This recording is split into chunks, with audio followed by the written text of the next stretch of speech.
Hi, this is Jim and welcome back to my YouTube channel. Ito na nga yung Instagram story ni Mark Rosario kahapon.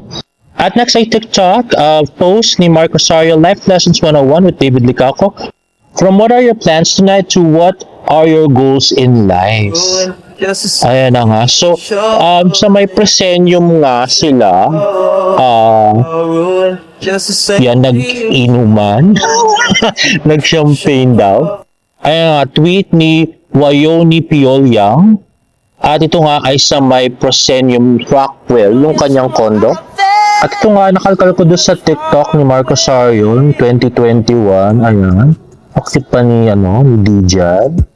At next ay yung cute na picture ni David Licaco po, cap lang pero mukhang halatang gwapo na yung nakasuot ng cap. Ayun na nga, David eating at Sobra Cafe Opus Mall. Naman, ay yun nga in-Instagram story ni Barbie Fortesa na nag-Pilates siya. Ay ginawa niya ng TikTok video. Let's watch this. At ang caption ay parang okay to ah. Ayan, a day in my life fast cut. Ayan, 9:55 Pilates, 10:11 Derma, 11:45 lunch, at 1500 or 3 p.m. endorsement shoot, at 11:34 adolescents, nag-Netflix siya ng 11:54 p.m. Ayan, Pilates, Derma, at 3 p.m. endorsement shoot, at yung adolescents pinanood niya 11:34 p.m. good night. At next nga ay post ni David Licaco sa kanyang Instagram story. Ayun na nga, post ni Leo Ortiz official. Meet the newest face and body of Gluta Lipo Man. David Licaco, ang pambansang ginoo. He's got the charm, the abs, and now the secret to staying fit and fab. Gluta Lipo, of course. From Prince Charming on the screen to Wellness King in real life, David isn't just a user, he's a believer. Because even ginoos need to glow up. Welcome to the family, David. Ayun na, the cute David Licaco. At yan. So more pictures coming from Sir Leo Ortiz. At juice po yung kanyang i-endorse, guys. No? Hindi po siya kape. Hindi po siya in conflict. Ayun si Miss Jan. Hindi po siya in conflict doon sa Good Drip. Okay? Juice yan. Na si David at si Sir Leo Ortiz. At ito naman ay post ni Jeff Tan at Pable Launch. The cute David Licaco. At yan, Gluta Lipo. At actually si Leo Ortiz siya rin actually may-ali ng Lumifit na endorse dati ni Miss Barbie Fortesa. Ngayon, hindi ko alam kung Lumifit pa rin si Barbie. Ito na may video. Katake meets pambansang ginoo Chinito, David Licaco. David Licaco, avid user of Gluta Lipo, Red Iced Tea, our newest brand ambassador. You can tag here. Kareki, let's meet our special guest for this evening. Let's go, the newest Gluta Lipo ambassador. Let's go!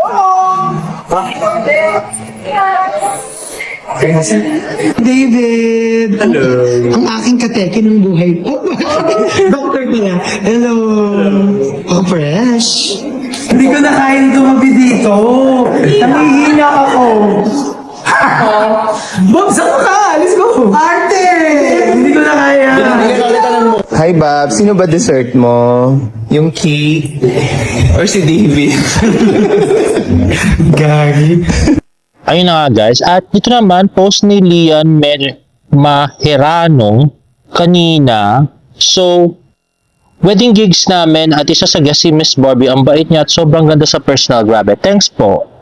Ayan na nga, guys. So, akala nung iba ay bago lang tong video na to at nag-hair extensions na si Barbie. Pero hindi po, guys. Totoo yung book ni Barbie dyan. At ito po ay way back December 2023 pa. Kasal nung kanyang kamag-anak or pinsan, whatever. At yun na nga, nilagyan ng corsage si Miss Barbie Fortesa. Ayun, with her gold purse. At December 2023 pa yan. Ayan na nga, si Miss Barbie. At yun na, nakapost pa rin ito sa kanyang Instagram, sa Binyan. Ayan, kasal ni Mark Fortesa. At next naman ay post ni David Licao sa kanyang TikTok account, The Ship. Samahan ng Makasalanan showing cinemas, April 19. Let's watch this. Father.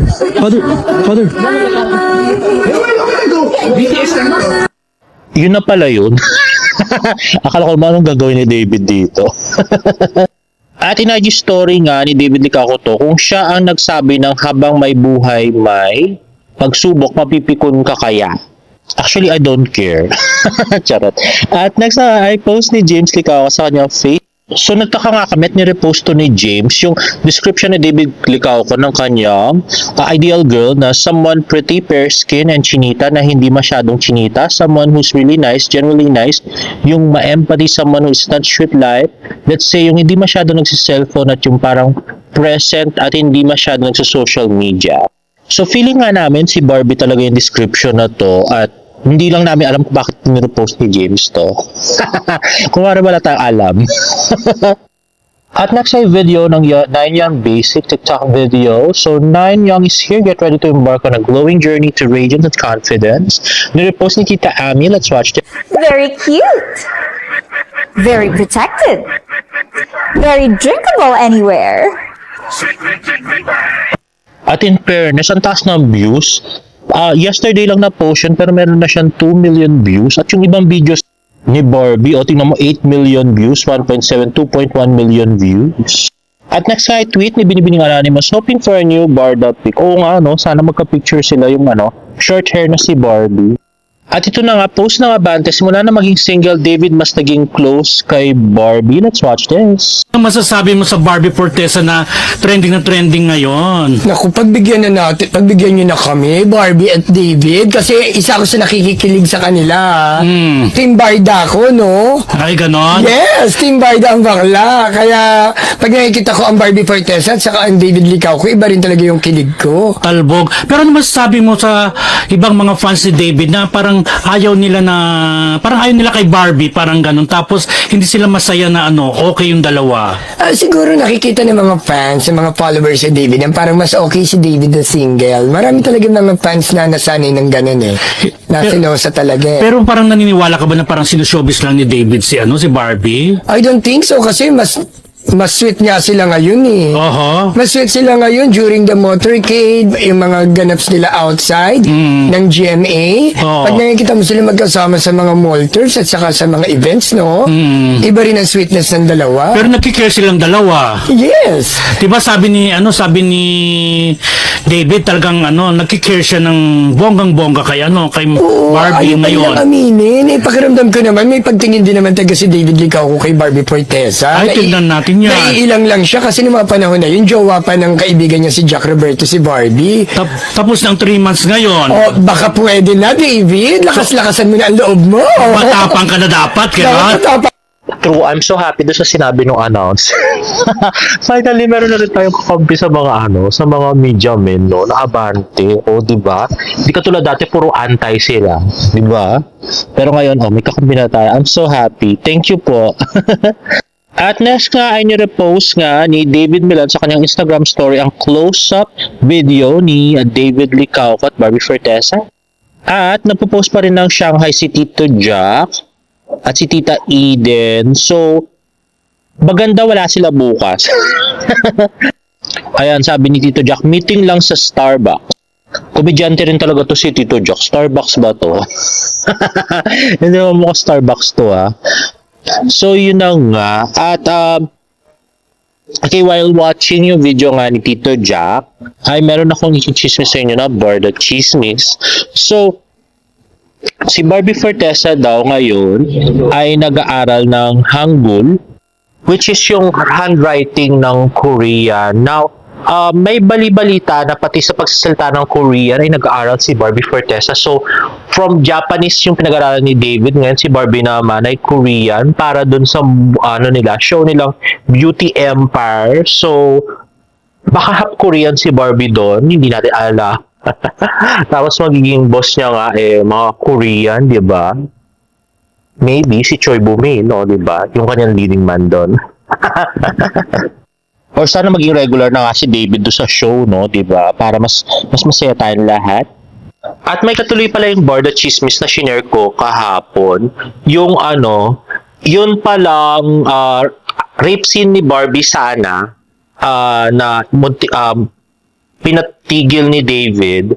Ang another gagawin pa raw sana doon ay itataas daw yung palda ni Barbie Fortesa at raw hihimasin daw yung legs. Kaya yun daw. Pinatanggal daw talaga ni David kasi masyado daw harsh. Yun lang naman, guys. Now, anyway, guys, if you like this video, please give it a thumbs up and please subscribe to my YouTube channel for more Barda updates. See you in my next vlog. Bye!